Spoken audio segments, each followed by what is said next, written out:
नमस्कार दोस्तों, आप सभी का अपने YouTube चैनल SMC क्लासेस में हार्दिक स्वागत है। दोस्तों, आज के इस सेशन में हम लोग यूपी टेट 2017 में आए हुए पर्यावरण से संबंधित महत्वपूर्ण प्रश्नों के बारे में विस्तृत चर्चा करने वाले हैं। तो जो साथी यूपी टेट या बिहार टेट या अदर टेट एग्ज़ाम की तैयारी कर रहे हैं वो लोग जो है इस वीडियो के अंत तक बने रहें तथा यहाँ से आप महत्वपूर्ण पॉइंट को आप नोट कर सकते हैं और आपको नए नए पॉइंट के बारे में जानकारी इस वीडियो के माध्यम से प्राप्त होगी। तो चलिए आज का सेशन स्टार्ट करते हैं। आज का पहला प्रश्न है, संविधान सभा ने राष्ट्रीय गान को अपनाया, यानी कि जो हमारा राष्ट्रगान है उसको संविधान सभा ने कब अपनाया था। पहला ऑप्शन है 20 जनवरी 1950 को, दूसरा ऑप्शन है 24 जनवरी 1950 को, तीसरा ऑप्शन है 21 मई 1949 को, चौथा ऑप्शन है 13 नवंबर 1949 को। तो जो हमारा राष्ट्रीय गान है वो संविधान सभा के द्वारा कब अपनाया गया था, तो 24 जनवरी 1950 को अपनाया गया था। जो राष्ट्रगान है इसको किसने लिखा था, यानी कि राष्ट्रगान हमारा क्या है, जन गण मन अधिनायक जय है, इसको किसने लिखा था, तो इसको रविंद्रनाथ टैगोर जी ने लिखा था। किसने? रविंद्रनाथ टैगोर जी ने लिखा था। ठीक है, इसके बाद में हम नेक्स्ट प्रश्न पे चलते हैं। अगला प्रश्न है, पुष्कर मेला कहाँ आयोजित किया जाता है। पहला है जयपुर में, दूसरा ऑप्शन है उदयपुर, तीसरा है जोधपुर, चौथा है अजमेर। तो दोस्तों, जो पुष्कर मेला है वो कहाँ पर आयोजित किया जाता है, तो वो जो है अजमेर में आयोजित किया जाता है। वैसे तो दोस्तों पुष्कर मेला कहाँ पर आयोजित किया जाता है उसमें आपको स्टेट के नाम देखने को मिलते थे, लेकिन इस 2017 के पेपर में इसने स्टेट का नाम न पूछ के इसने जगह का नाम ही पूछ लिया कि राजस्थान में कहाँ पे लगता है, तो कहाँ लगता है, अजमेर में आयोजित किया जाता है। नेक्स्ट प्रश्न में चलते हैं। अगला प्रश्न है हमारा, निम्नलिखित पराबैंगनी किरणों में से कौन सा अधिक हानिकारक है। Ultraviolet A, ultraviolet B, ultraviolet C या उपयुक्त में से कोई नहीं। तो दोस्तों, जो सूर्य से आने वाली पराबैंगनी किरणें होती हैं उसमें से जो सबसे ज़्यादा हानिकारक किरणें होती हैं वो होती हैं अल्ट्रावायलेट सी किरणें। नेक्स्ट क्वेश्चन पे चलते हैं। अगला प्रश्न है हमारा, निम्नलिखित में से कौन सा जैवमंडल का अजैविक घटक नहीं है। आपको बताना है कि हमें कौन सा इनमें से अजैविक घटक नहीं है। पहला है प्रोटीन, मृदा, कवक, फास्फोरस। तो दोस्तों, जो प्रोटीन है वो हमारा एक अजैविक घटक है, तो ये गलत हो जाएगा। मृदा भी हमारा अजैविक घटक की श्रेणी में आता है, ये भी हमारा गलत हो जाएगा। फास्फोरस भी अजैविक घटक की श्रेणी में आता है, ये भी गलत हो जाएगा। और जो कवक है, कवक जो है वो जैविक कैटेगरी के अंतर्गत आता है। आपको ऑप्शन में इसमें फिगर में आपको दिखाई दिया गया है कि जो बायोटिक फैक्टर हैं, यानी कि जो जैविक घटक होते हैं उसमें प्रोड्यूसर आता है, कंज्यूमर आता है और डिकम्पोजर आता है। डिकम्पोजर में हमारा कवक हो गया, बैक्टीरिया हो गया, ठीक है, वायरस हो गया, ये हमारे किस में आते हैं, ये कवक की श्रेणी में आते हैं।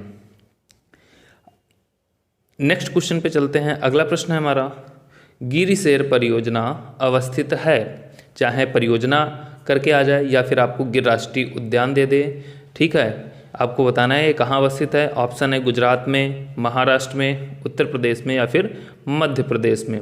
तो आप सभी को पता है कि गिर राष्ट्रीय उद्यान या गिरसेर परियोजना ये कहाँ अवस्थित है, तो ये दोस्तों गुजरात में अवस्थित है। तो दोस्तों, अगर आपको वीडियो पसंद आ रही है तो वीडियो को लाइक करें और अपने मित्रों के साथ साझा करें। अगले प्रश्न पे चलते हैं। अगला प्रश्न है, WWF से आशय है। पहला है वर्ल्ड वाइड फंड, दूसरा है वर्ल्ड वार फंड, तीसरा है वर्ल्ड वाइल्ड लाइफ फंड, चौथा है वर्ल्ड वाच फंड। तो जो हमारा WWF है इसका पूरा नाम क्या है, इसका पूरा नाम है वर्ल्ड वाइल्ड लाइफ फंड, यानी कि इसका सी ऑप्शन जो है वो हमारा सही हो जाएगा। और अगर WWF की हम बात करें तो ये जो है WWF की स्थापना किसके द्वारा की गई थी, IUCN के द्वारा की गई थी। और दोस्तों कब की गई थी, अगर वर्ष पूछते तो वर्ष हमारा कौन सा हो जाएगा, 1962। वर्ष 1962 में IUCN के द्वारा WWF की स्थापना की गई। इसके बाद में नेक्स्ट क्वेश्चन पे चलते हैं। अगला प्रश्न है हमारा, गंगा नदी निकलती है। दोस्तों गंगा नदी कहाँ से निकलती है? पहला ऑप्शन है अरावली श्रेणी से, दूसरा है लद्दाख ग्लेशियर से, तीसरा है गंगोत्री ग्लेशियर से, चौथा है मिलाप ग्लेशियर से। तो दोस्तों जो हमारी गंगा नदी है वो कहाँ से निकलती है, वो गंगोत्री ग्लेशियर से निकलती है, जो कि हमारा कहाँ स्थित है, तो ये उत्तराखंड में स्थित है। नेक्स्ट क्वेश्चन पे चलते हैं। अगला प्रश्न है हमारा, भारत में निम्नलिखित में से कौन सी एजेंसी मुख्य रूप से प्रदूषण के मापन से संबंधित है? हमें उस एजेंसी का नाम बताना है जो कि भारत में प्रदूषण के मापन से संबंधित है। पहला ऑप्शन है ग्रीन ट्रिब्यूनल, दूसरा है केंद्रीय प्रदूषण नियंत्रण बोर्ड, तीसरा है केंद्रीय जल आयोग, चौथा है सर्वे ऑफ इंडिया। तो दोस्तों आपको बताना है कि इसमें से कौन सी एजेंसी है जो प्रदूषण को मापने से संबंधित रखती है। तो इस प्रश्न का जो सही आंसर हो जाएगा वो हो जाएगा आंसर बी, यानी कि केंद्रीय प्रदूषण नियंत्रण बोर्ड। ठीक है, इसके बाद में नेक्स्ट प्रश्न पे चलते हैं। अगला प्रश्न है हमारा, कोटोपैक्सी एक जागृत ज्वालामुखी है जो अवस्थित है, यानी कि कोटोपैक्सी एक जागृत ज्वालामुखी का नाम है और ये कहाँ अवस्थित है ये आपको बताना है। पहला ऑप्शन है सिसिली में, दूसरा हवाई में, तीसरा एंडीज में, चौथा रॉकीज में। तो दोस्तों जो कोटोपैक्सी ज्वालामुखी है वो कहाँ अवस्थित है, वो एंडीज पर्वत श्रृंखला में अवस्थित है। कहाँ पे, एंडीज पर्वत श्रृंखला।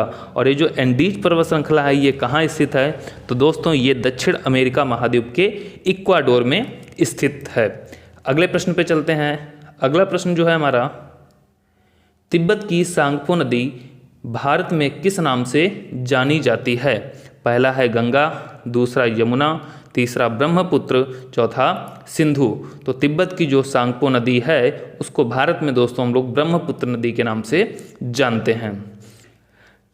नेक्स्ट प्रश्न पे चलते हैं। अगला जो हमारा प्रश्न है वो है, घास भूमि क्षेत्र के पारितंत्र की खाद्य श्रृंखला में सबसे उच्च स्तर के उपभोक्ता होते हैं। पहला है शाकाहारी, दूसरा मांसाहारी, तीसरा जीवाणु, चौथा मांसाहारी या शाकाहारी। आपको दोस्तों एक ही फूड चेन आपको दिखाई दे रही होगी। ये है हमारा प्रोड्यूसर, ये है प्राइमरी कंज्यूमर, सेकेंडरी कंज्यूमर, ठीक है, ये हमारा तृतीयक और ये है सीड्स। तो यानी कि जो उच्च स्तर के उपभोक्ता होते हैं वो क्या होते हैं, वो होते हैं मांसाहारी। ठीक है दोस्तों, तो जो मांसाहारी होते हैं उनको उच्च स्तर के उपभोक्ता की कैटेगरी में रखा जाता है। अगले प्रश्न पे चलते हैं। अगला प्रश्न है हमारा, वायुमंडल का प्रमुख संस्तर जो पृथ्वी तल के नज़दीक है, यानी कि आपको ये अर्थ दिखाई दे रही है या पृथ्वी दिखाई दे रही है, पृथ्वी के सबसे निकट वायुमंडल का कौन सा संस्तर है ये आपको बताना है।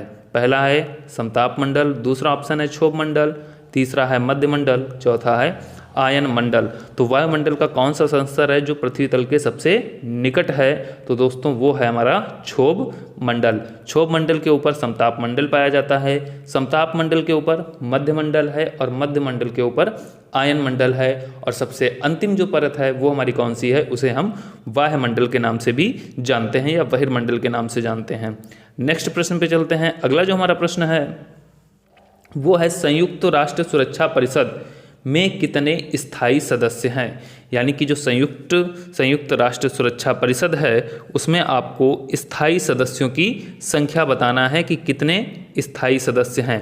पहला ऑप्शन है 3, दूसरा 4, तीसरा 5 और चौथा ऑप्शन है 6। तो इस प्रश्न का जो सही आंसर हो जाएगा वो हो जाएगा ऑप्शन सी, यानी कि 5 सदस्य। 5 सदस्य कौन कौन से हैं, अमेरिका, रूस, ब्रिटेन, फ्रांस और चीन। ठीक है, पहले नंबर अमेरिका है, रूस है, ब्रिटेन है, फ्रांस है और चीन है। ये 5 देश जो हैं वो स्थायी सदस्य की श्रेणी में आते हैं। नेक्स्ट प्रश्न पे चलते हैं। अगला जो प्रश्न है हमारा, अगला प्रश्न है, सरिस्का राष्ट्रीय उद्यान अवस्थित है। पहला है पश्चिम बंगाल में, दूसरा गुजरात में, तीसरा राजस्थान, चौथा असम। तो दोस्तों आपको बताना है कि जो सरिस्का राष्ट्रीय उद्यान है वो कहाँ स्थित है, वो दोस्तों राजस्थान में स्थित है। तो इस प्रश्न का जो सही आंसर होगा वो ऑप्शन नंबर सी हो जाएगा।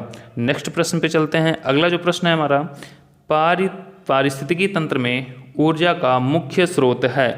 पहला ऑप्शन है एटीपी, दूसरा है सूर्य प्रकाश, तीसरा है डीएनए, चौथा है आरएनए। दोस्तों जो हमारा पारिस्थितिकी तंत्र होता है उसमें जो ऊर्जा का प्रमुख स्रोत होता है वो क्या होता है, वो होता है सनलाइट, जैसा कि आपको फिगर में दिखाई दे रहा है।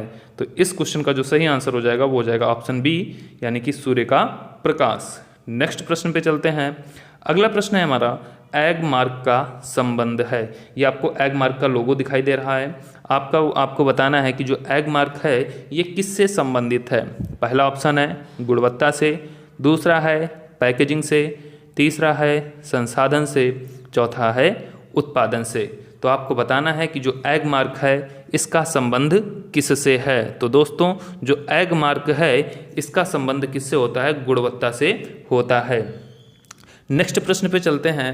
अगला प्रश्न है हमारा, आर्सेनिक द्वारा जल प्रदूषण सर्वाधिक है। यानी कि जो जल प्रदूषित हुआ है उसमें जो आर्सेनिक है वो सबसे ज़्यादा कहाँ मात्रा में पाई जाती है, या फिर इसको हम ऐसे भी बोल सकते हैं कि आर्सेनिक से सबसे ज़्यादा जल प्रदूषण किस राज्य में फैलता है। पहला ऑप्शन है उत्तर प्रदेश, दूसरा मध्य प्रदेश, तीसरा है बिहार, चौथा है पश्चिम बंगाल। तो जो आर्सेनिक है वो सबसे ज़्यादा कहाँ पाया जाता है, तो वो पश्चिम बंगाल में पाया जाता है। यानी कि पश्चिम बंगाल में जो जल प्रदूषण होता है वो किसके द्वारा होता है, आर्सेनिक के द्वारा होता है। और जो हमारी गंगा नदी है वो सबसे ज़्यादा प्रदूषित कहाँ होती है, आर्सेनिक के द्वारा पश्चिम बंगाल में ही प्रदूषित होती है। नेक्स्ट प्रश्न पे चलते हैं। अगला प्रश्न है हमारा, वन्य सुरक्षा अधिनियम या वन्य जीव सुरक्षा अधिनियम पारित किया गया था वर्ष 1960 में, वर्ष 1962 में, वर्ष 1972 में, वर्ष 1975 में। तो दोस्तों जो हमारा वन्य जीव सुरक्षा अधिनियम है इसे कब पारित किया गया था, इसे 1972 में पारित किया गया था। नेक्स्ट प्रश्न पे चलते हैं। अगला प्रश्न है हमारा, दूध से दही बनने की प्रक्रिया को कहते हैं। पहला ऑप्शन है प्रकाश संश्लेषण, दूसरा है आसवन, तीसरा है किण्वन, चौथा है स्टेरिलाइजेशन। तो दूध से जो दही बनने की प्रक्रिया है वो क्या कहलाती है, वो कहलाती है किण्वन। नेक्स्ट प्रश्न पे चलते हैं। अगला जो प्रश्न है हमारा, किस देश के संविधान से मौलिक कर्तव्यों को लिया गया है। आपको बताना है कि जो मौलिक कर्तव्य हैं इन मौलिक कर्तव्यों को किस देश के संविधान से लिया गया है। तो दोस्तों जो मौलिक कर्तव्य हैं इनको हमारे संविधान में किस भाग में रखा गया है, तो दोस्तों भाग 4A में रखा गया है। किस में रखा गया है, भाग 4A के अंतर्गत रखा गया है। और यदि हम आर्टिकल की बात करें तो आर्टिकल 51A के अंतर्गत मौलिक कर्तव्य आते हैं। मौलिक कर्तव्यों की संख्या वर्तमान में कितनी है दोस्तों, तो 11 है। और ये मौलिक कर्तव्य कहाँ से लिए गए हैं, तो आपको बताना है जर्मनी से, यूनाइटेड किंगडम, USA या फिर USSR। तो आपको बताना है कि इसमें से कौन सा ऑप्शन सही होगा। तो इस प्रश्न का जो सही आंसर है वो है डी ऑप्शन, USSR यानी कि सोवियत संघ। इसको हम क्या बोलते हैं, रूस के नाम से भी जानते हैं। इसके बाद में नेक्स्ट प्रश्न पे चलते हैं। अगला जो हमारा प्रश्न है वो है ध्रुव तारा कहा जाता है। यानी कि जो ध्रुव तारा है उसे हम किस नाम से जानते हैं, या किस तारे को ध्रुव तारे के नाम से जानते हैं। पहला ऑप्शन है उत्तरी तारे को, दूसरा है दक्षिणी तारे को, तीसरा है पूर्वी तारे को, चौथा है पश्चिमी तारे को। तो आपको बताना है कि ध्रुव तारा किसे कहते हैं। तो दोस्तों जो उत्तर दिशा में हमेशा चमकता हुआ तारा दिखाई देता है उसे ही हम लोग ध्रुव तारा बोलते हैं। तो इस प्रश्न का जो सही आंसर हो जाएगा वो हो जाएगा ऑप्शन नंबर A, उत्तरी तारे को ध्रुव तारे के नाम से जाना जाता है। इसके बाद में अगले प्रश्न पे चलते हैं। अगला प्रश्न है हमारा, भारत में प्रोजेक्ट टाइगर प्रारंभ किया गया था। पहला ऑप्शन है 1972 में, दूसरा 1973 में, तीसरा 1981 में, चौथा 1985 में। तो दोस्तों जो प्रोजेक्ट टाइगर है इसकी शुरुआत कब की गई थी, तो इसकी शुरुआत 1973 में की गई थी। और किस लिए की गई थी, बाघों के संरक्षण के लिए इस प्रोजेक्ट की शुरुआत की गई थी। और इसका जो है प्रोजेक्ट टाइगर की शुरुआत सबसे पहले कहाँ की गई थी? तो ये जो है उत्तराखंड में, उत्तराखंड से यानी कि इसकी शुरुआत की गई थी। नेक्स्ट प्रश्न पे चलते हैं। अगला प्रश्न है, फूलों की घाटी अवस्थित है? पहला ऑप्शन है जम्मू कश्मीर में, दूसरा हिमाचल प्रदेश में, तीसरा सिक्किम में, चौथा उत्तराखंड में। तो जो फूलों की घाटी है वो कहाँ अवस्थित है? वो उत्तराखंड राज्य में अवस्थित है। इसके बाद में नेक्स्ट प्रश्न पे चलते हैं। अगला जो प्रश्न है हमारा, एक वयस्क मानव में कुल अस्थियों की संख्या कितनी होती है? 306, 275, 206 या फिर 175। दोस्तों जो हमारा वयस्क मनुष्य होता है उसमें कुल अस्थियों की संख्या कितनी होती है? तो जो एक वयस्क मानव में अस्थियों की जो संख्या होती है वो होती है 206। और जबकि जो शिशु होता है, ठीक है, जो शिशु होता है, शिशु में जो अस्थियों की संख्या होती है वो कितनी होती है? वो दोस्तों 300 होती है। यहाँ पे वयस्क मानव पूछा गया है, इसलिए इसका ऑप्शन होगा सी यानी कि 206। नेक्स्ट प्रश्न पे चलते हैं। अगला जो हमारा प्रश्न है, ग्रीन पीस इंटरनेशनल का मुख्यालय अवस्थित है? न्यूयॉर्क में, सिडनी में, एम्स्टर्डम में या फिर नागासाकी में? तो जो हमारा ग्रीन पीस इंटरनेशनल है इसका मुख्यालय हमारा एम्स्टर्डम में स्थित है। और इसकी स्थापना कब की गई थी? तो इसकी स्थापना 1971 में की गई थी। एम्स्टर्डम कहाँ है? तो दोस्तों ये जो है नीदरलैंड में है। कहाँ है? नीदरलैंड में। ठीक है, कभी कभी एम्स्टर्डम नाम न दे करके सीधे नीदरलैंड दे देता है। तो ग्रीन पीस इंटरनेशनल का मुख्यालय एम्स्टर्डम नीदरलैंड में अवस्थित है। नेक्स्ट प्रश्न पे चलते हैं। अगला प्रश्न है हमारा, प्रकाश संश्लेषण के प्रकाशीय चरण के दौरान का ऑक्सीकरण एवं अपचयन होता है? किसमें होता है? जल NADP में, NADPH2 CO2 में, CO2 जल में या फिर CO2 NADPH2 में। तो प्रकाश संश्लेषण के प्रकाशीय चरण के दौरान जो ऑक्सीकरण होता है, ऑक्सीकरण एवं किसका अपचयन होता है? तो आपको बताना है। तो इसमें जो है हमारा जल और NADP का अपचयन होता है। ऑक्सीकरण के साथ साथ क्या होता है? जल एवं NADP का अपचयन होता है। नेक्स्ट प्रश्न पे चलते हैं। अगला जो हमारा प्रश्न है, LPG के संदर्भ में क्या सत्य नहीं है? पहला ऑप्शन है या एक स्वच्छ ईंधन है, दूसरा है या उच्च ऊष्मीय मान का है, तीसरा है यह नीले ज्वाला से जलने वाला है, चौथा है यह मीथेन उत्सर्जन करने वाला है। तो दोस्तों जो LPG है ये एक स्वच्छ ईंधन है, ये भी सही है। यह एक उच्च ऊष्मीय मान का है, ये भी सत्य है। और यह नीले ज्वाला से जलने वाला है, ये भी सत्य है। यह मीथेन गैस का उत्सर्जन करने वाला है, ये ऑप्शन हमारा गलत हो जाता है। तो इस प्रश्न का जो हमारा आंसर हो जाएगा वो क्या हो जाएगा? D option. ठीक है, क्योंकि आपको क्या बताना है? क्या सत्य नहीं है, यानी कि जो इसके बारे LPG के बारे में जो तथ्य गलत लिखा गया है हमें वो पहचानना है। तो यह मीथेन गैस उत्सर्जन करने वाला है, ये क्या है? ये एक गलत है। तो इस क्वेश्चन का जो आंसर हो जाएगा वो हो जाएगा डी ऑप्शन। LPG का यदि हम फुल फॉर्म की बात करें तो LPG का फुल फॉर्म क्या होता है? लिक्विफाइड पेट्रोलियम गैस, जो कि एक प्राकृतिक गैस होती है। नेक्स्ट प्रश्न पे चलते हैं। अगला प्रश्न है हमारा, प्रजातियों की उत्पत्ति एक रचना है? अरस्तु की, चार्ल्स डार्विन की, मेंडल की या फिर रॉबर्ट हुक की? तो दोस्तों जो प्रजातियों की उत्पत्ति है यानी कि जिसे हम क्या बोलते हैं? The origin of speech. ठीक है, द ओरिजिन ऑफ स्पीसीज, ये किसकी रचना है? तो ये जो है चार्ल्स डार्विन की एक रचना है। नेक्स्ट प्रश्न पे चलते हैं। अगला जो हमारा प्रश्न है, मकर रेखा है 23.5 degree, 23.5 degree north, 23.5 degree south या फिर 23 डिग्री साउथ? तो दोस्तों जो मकर रेखा है जिसे कि हम टॉपिक ऑफ कैप्रिकॉर्न के नाम से जानते हैं, तो ये हम किसे कहते हैं? तो 23.5 डिग्री साउथ। आपको जैसा कि दिखाई दे रहा है ये हमारी है इक्वेटर लाइन 0 डिग्री, ये है 23.5 डिग्री जिसे कि हम कर्क रेखा के नाम से जानते हैं। ये है 23.5 डिग्री दक्षिणी अक्षांश रेखा जिसे हम मकर रेखा के नाम से जानते हैं। तो मकर रेखा के बारे में पूछा गया है, तो मकर रेखा कौन सी हो जाएगी? 23.5 दक्षिणी अक्षांश रेखा को हम मकर रेखा के नाम से जानते हैं। आज के सेशन का अंतिम प्रश्न है, अंतर्राष्ट्रीय न्यायालय का मुख्यालय अवस्थित है? जिनेवा में, हेग में, न्यूयॉर्क में या फिर पेरिस में? आपको बताना है। सभी लोग कमेंट करके ज़रूर बताएं कि अंतर्राष्ट्रीय न्यायालय का मुख्यालय कहाँ अवस्थित है। तो दोस्तों इसका जो मुख्यालय है वो कहाँ है, हेग में अवस्थित है, जो कि हेग कहाँ है, ये भी जो है नीदरलैंड में अवस्थित है। कहाँ है, नीदरलैंड में। और इसकी स्थापना कब की गई थी, तो अंतर्राष्ट्रीय न्यायालय की स्थापना 3 अप्रैल 1946 को की गई थी।